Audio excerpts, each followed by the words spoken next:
J'interviens sur le territoire du Pays d'Auge, au plus proche des locataires.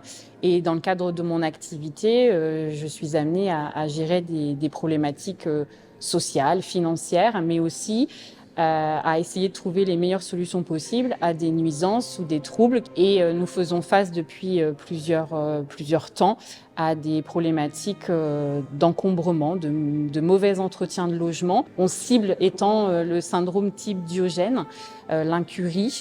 Et c'est sur cette problématique-là aujourd'hui que nous avions besoin d'un partenaire. Nous accompagnons les ménages et partenaires confrontés à une situation d'incurie dans le logement.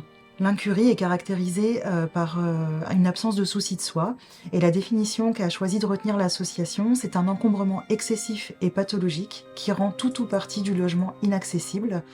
Donc nous, notre action, elle va viser à réduire les risques et dommages, donc en accompagnant l'acte de tri et de désencombrement pour limiter les risques de chute, les risques d'ensevelissement ou les risques de départ de feu. Les personnes que nous accompagnons souffrent d'une pathologie. Bien souvent, les préjugés sont d'imaginer que ce sont des personnes qui sont sales, qui n'occupent pas de façon correcte leur logement. Or, ce sont des personnes qui ont vécu une rupture à un moment donné. Ces personnes tentent de combler un vide, en fait. Ça peut être des choses vécues durant l'enfance, ça peut être un départ à la retraite, une rupture amoureuse. Une rupture à un moment donné dans leur vie qui fait qu'ils ont besoin de compenser. Et cette compensation, elle va passer par la conservation de l'ensemble des déchets, des objets. SOS Incurie intervient sur l'ensemble du département du Calvados et elle intervient aussi bien auprès de propriétaires que de locataires occupants.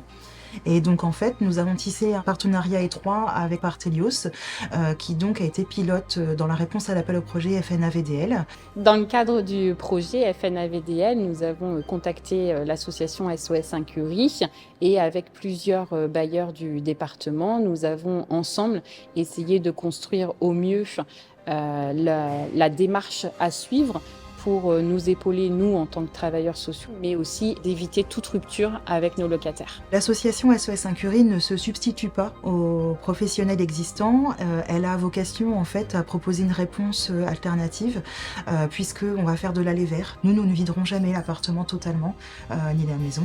En fait, ce que nous allons faire, c'est vraiment, comme on le disait, limiter les risques et dommages et répondre également aux exigences que pourrait avoir un propriétaire. Dans ce genre de situations qui sont parfois dramatiques, l'innovation du partenariat entre l'association SOS Incurie et Partelios Habitat est un vrai atout.